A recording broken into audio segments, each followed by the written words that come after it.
Welcome back to the 16th episode of the BatChums podcast. I'm Drew Leiter, and joining me tonight is my co-host, the man, the myth, the new legend, Mike Gordon. Howdy. Yep, Sweet 16. Yeah, I know seems like we're burning through these pretty quick. Yeah, but we still got a lot to go. We're not even close to a fourth of the way there yet. So I don't have any problem with that. no, they've been really fun. All right, so this is season 1, episode 16. He meets his match, the Grisly Ghoul. Episode aired Thursday, March 3rd, 1966, directed by Murray Golden and written by Lorenzo Semple Jr. And when we last saw Batman and Robin, they were in the back of a van strapped to electrical chairs that were hooked to a slot machine. And Joker said that if they hit 3 lemons, they would get 50,000 volts. 50,000. And we had 2 lemons come up. So, as we do with all these episodes, we got to bring in Magic Batman. I don't know. He was really not cooperative last time. I know he wasn't, but I've had a talk with Magic Batman, and we should be good going forward. Okay. So, here we go. Magic Batman. Will Batman and Robin make it out alive? Here we go. We're shaking it up real good this time. Yeah. All right. Magic Batman says, "Yes, sir, Commissioner." Goodness gracious. Wow. Yeah, that's probably the quickest he's ever worked. You must have given him work him over. I sure did. I was like, listen here, Magic Batman.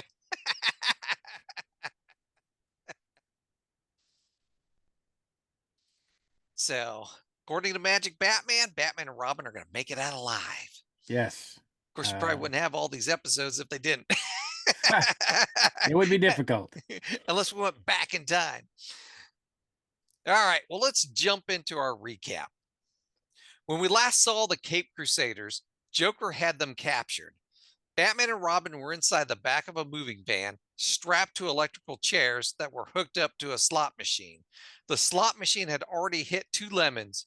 When it hit a third, the dynamic duo were going to get 50,000 volts.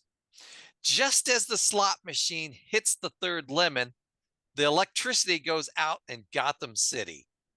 As police sirens approach their position, Joker and his gang decide to flee.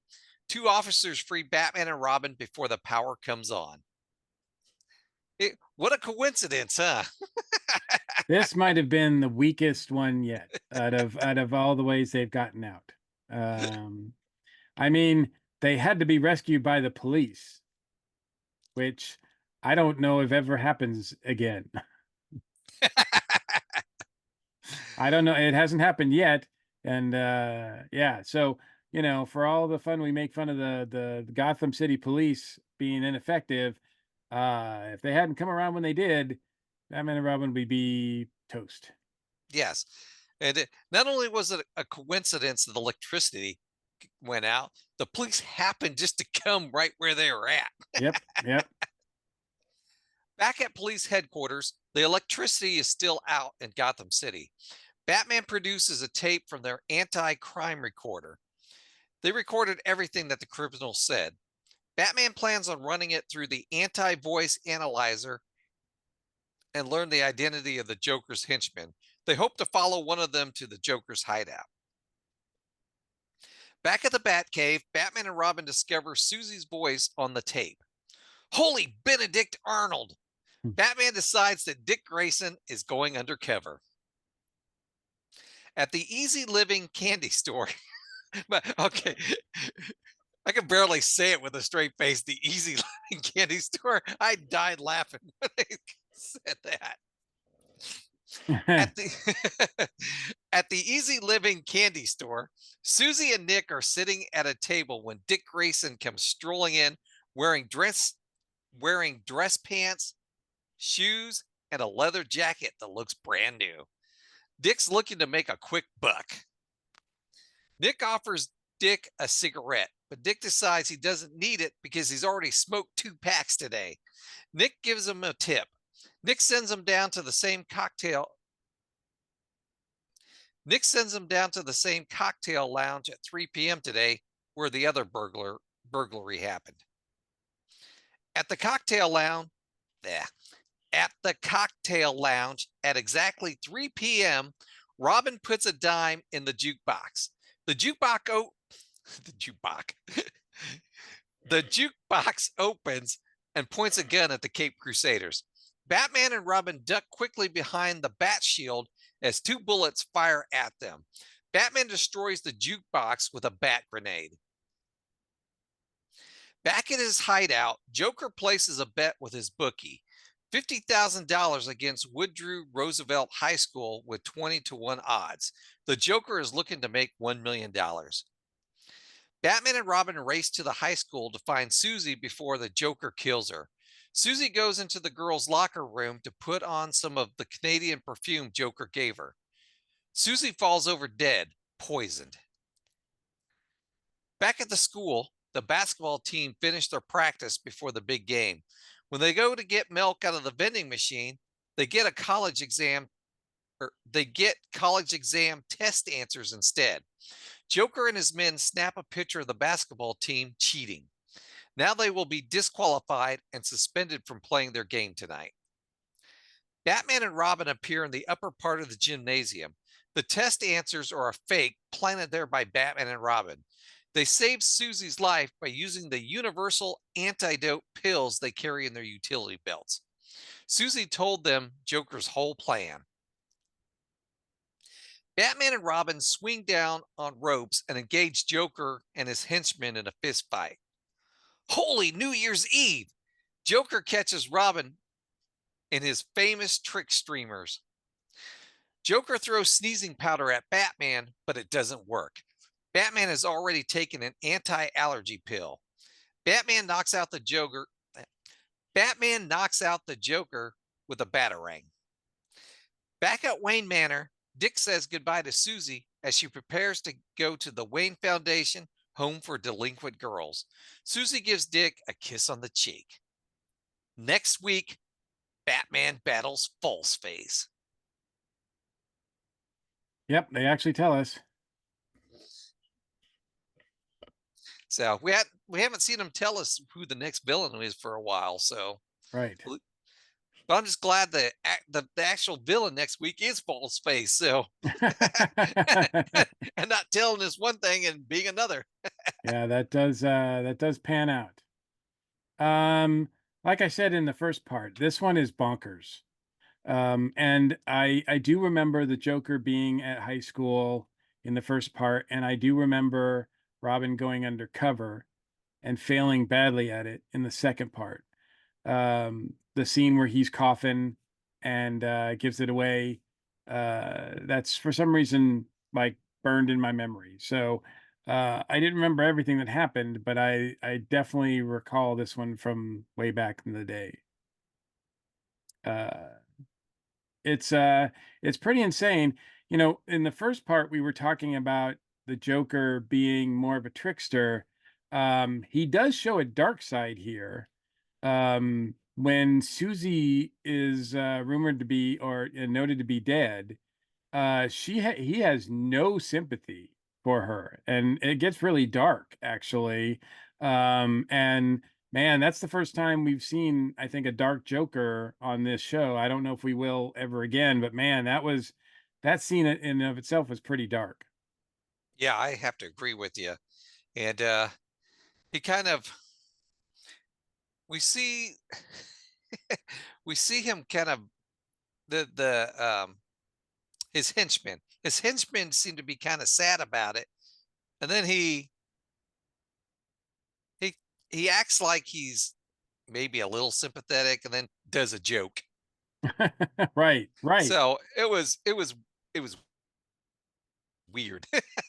But yeah, that's probably the darkest we've seen the Joker and killing off a teenage girl. Jeez. Yes, yeah. I mean, he has no problem doing that. I mean, he's the one who sets up the poison and everything. And it's clear that it's not just knockout stuff. I mean, he's poisoning her. Yes. Yeah, so it doesn't have the sort of death with a smile ring that aspect that he would be known for in the comics. But he it's very dire. And there's a scene earlier than that, I believe in this episode, where it looks like he's kind of attracted to her, which is creepy too. So it's like he's attracted to her, which is creepy, and then he kills her, um, and has no remorse about it whatsoever. And yeah, that's pretty grim. And Cesar Romero plays it all really, really well. I think he's really at the top here. Because this, Lorenzo Semple Jr. is not repeating himself. This is not your typical Batman story. But it's bonkers, and it has a lot of fun moments. I do really like the scene, like I said, where Dick goes in under quote unquote undercover, and he just, he can't do it. And he's ashamed that he can't do it, but Batman's like, I'm glad that you can't do it because that means you're a stand-up guy. I'm paraphrasing, of course, but One thing I wanted to say about that scene.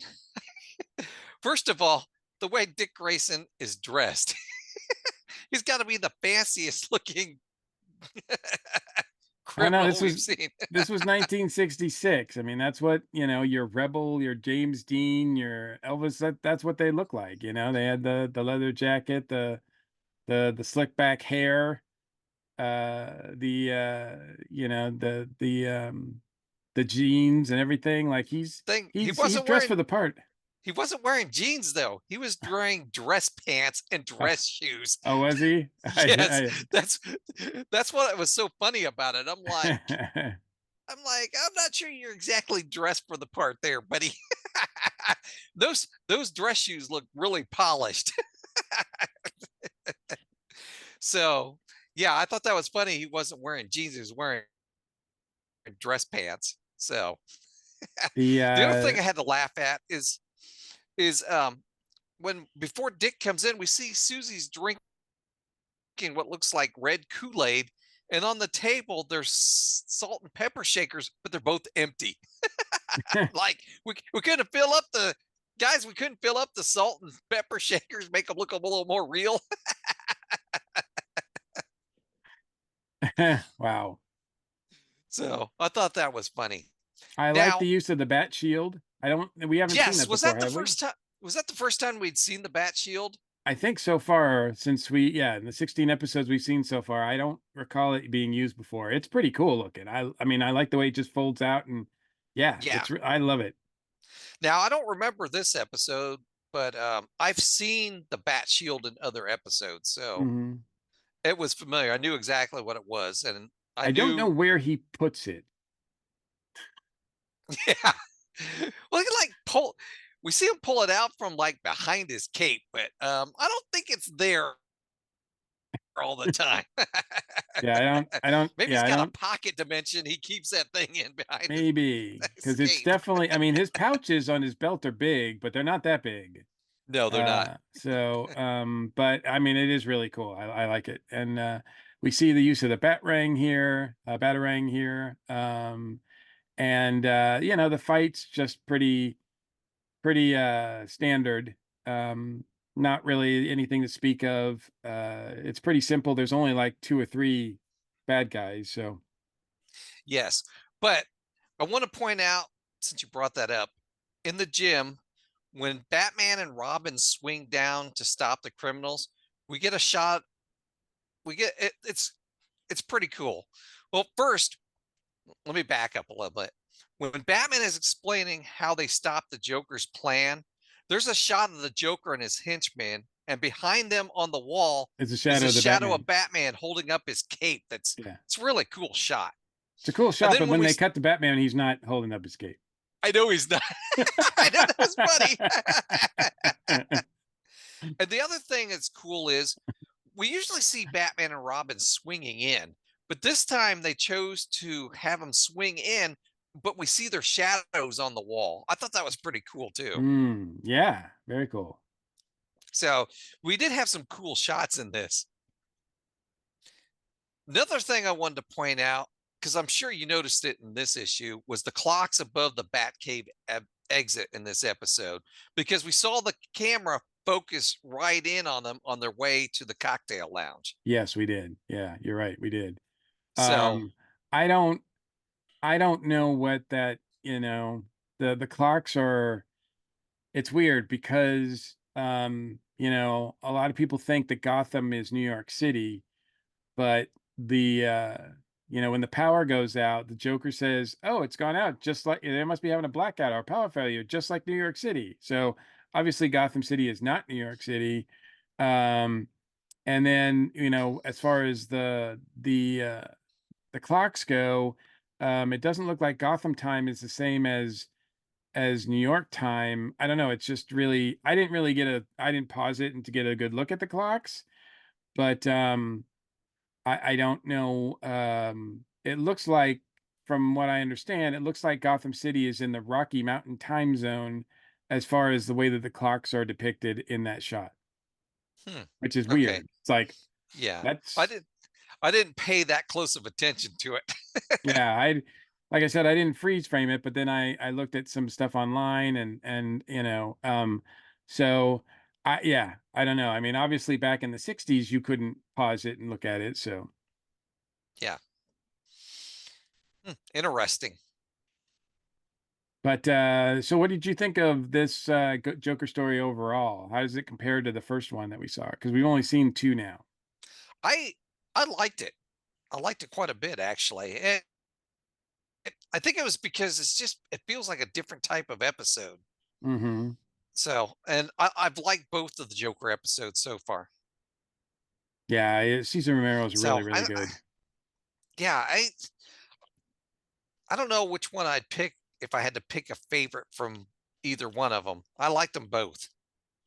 Well, there's more to come. I don't know. It would be interesting to see. I mean, I guess we can try to keep track, but I don't know which villain shows up the most in this series. So I'd be curious to find that out.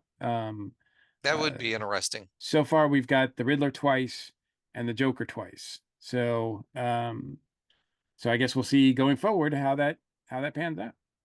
Yep. But yeah, it's a bonkers story, but I really enjoy it. I remember it more than I remember the first outing of the Joker. And I think it's just because it's got all these weird elements to it. It's just so strange about the whole thing that's happening that the Joker's trying to do with the high school and everything. And really, all he's trying to do is bet on a game, which seems like a lot of trouble to fix a game. But the Joker doesn't do things the easy way, that's for No, sure. he doesn't. That's for sure. And just that element of darkness about Susie in here, was kind of creepy enough that I really just I was like, wow, I didn't expect that. That was pretty cool. Yeah, I didn't expect that either. And when I thought she was dead, I thought she was dead. I didn't expect her to be back to life later on Yeah, when Batman and Robin show up in the gym. That surprised me. So, yeah, yeah. I think one of Joker's thugs says that she was loaded onto a meat wagon. I'm like, that's that's pretty grim. yeah, that is. But good stuff. Good stuff. I Yep. am I am enjoying it. Well, that wraps up another episode. Did you have a shout out, Mike? I do have a shout out, although I don't know when people are listening to this if it's going to mean anything, but I will say that one of my favorite conventions of the year is SC Comic Con in Greenville, South Carolina. This year, it's celebrating its 10th year, and I will once again be a guest there. I will have a table, and I'm really happy to do that. It's it's the first weekend of April, so I'm guessing that by the time people hear this, they won't be able to catch this year's, but they always do. So they always do a second show, I think, in October, SC Comic Con Junior, and they have the regular show in in April, usually spring. So I would say if you're into comic, you're on the East Coast, or if you plan on going to Greenville at some point, it's really worth the trip. Greenville's a nice area.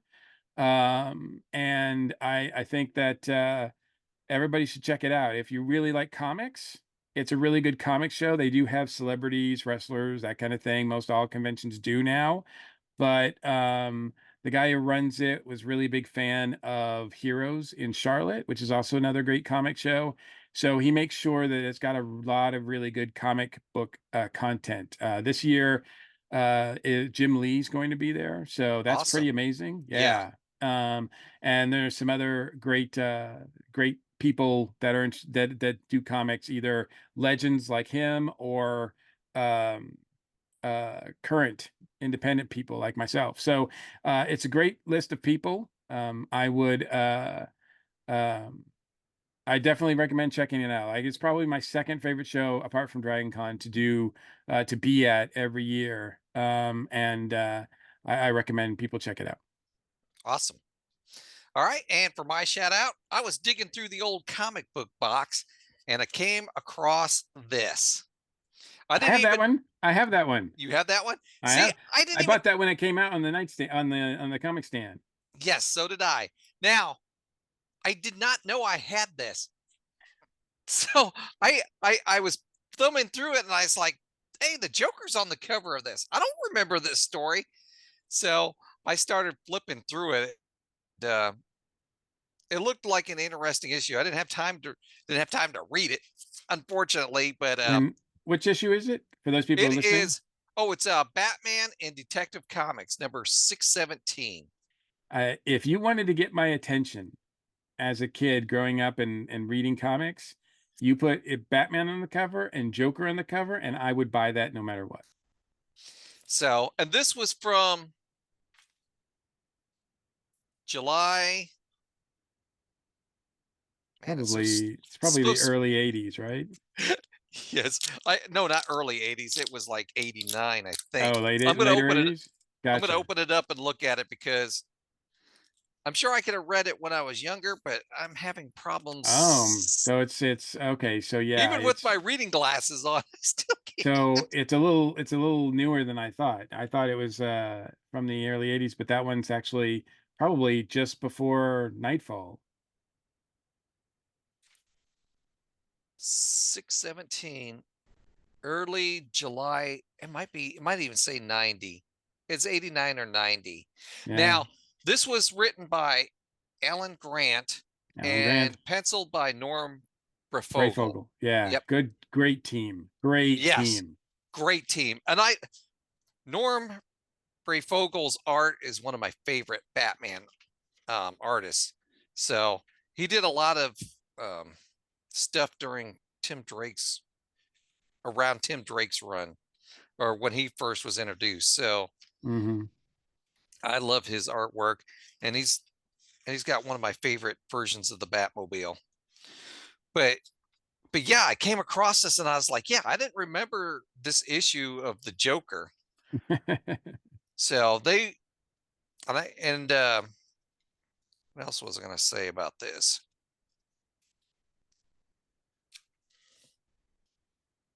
Yeah, whatever I was going to say, I forget. But yeah, I was surprised I had this Joker issue. I didn't know I had it. So, That's pretty awesome. yep, I was pulling out some comics because my son was like, "Can you pull out my?" Because I have his book boxes underneath mine, so I have to pull all mine out to get to his in the closet. So we're going to Indiana Comic Con this weekend, and he wanted me Nice. to pull out his comic book issues to. I think he wanted to go through them, see if there was any he get signed or anything. Nice. We're the two comic book creators' names I can think of off the top of my head that are going to be there are, um, I think his name Jim's. Steranko? No, you know what? I'm just gonna Google it. I know Mark Bagley is going to be there, who did Right. He's the awesome. artist from Ultimate Spider-Man. Hmm. So I'm excited to meet him. Let's see here. Artist. Oh, Jim Starlin. That's who I was trying to think of. Oh, Jim Starlin. Yes, I've had the Those are the pleasure of two. meeting him as well. So Those are the two biggest names I saw on here. I wasn't familiar with some of the other creators they have on here. and Jim Starlin has written some really, really great Batman stories. He wrote a miniseries called The Cult, which is one of my favorites. And he's written a lot of other stories as well. So yeah, if you've got some older Batman issues, you might want to have him sign them. All righty. If you'd like to comment on anything we've talked about tonight, you can reach us at our feedback line, 317-455-8411. Leave us a message, text us, or you can email us at batchumspodcast@gmail.com. All right, you ready to get out of here, Batchum? Sure thing. BatChums are ready to move out. Atomic batteries to power, turbines to speed. Thanks for joining us, and we'll see you next week. Same bat time, same bat channel. Don't worry, the worst is yet to come.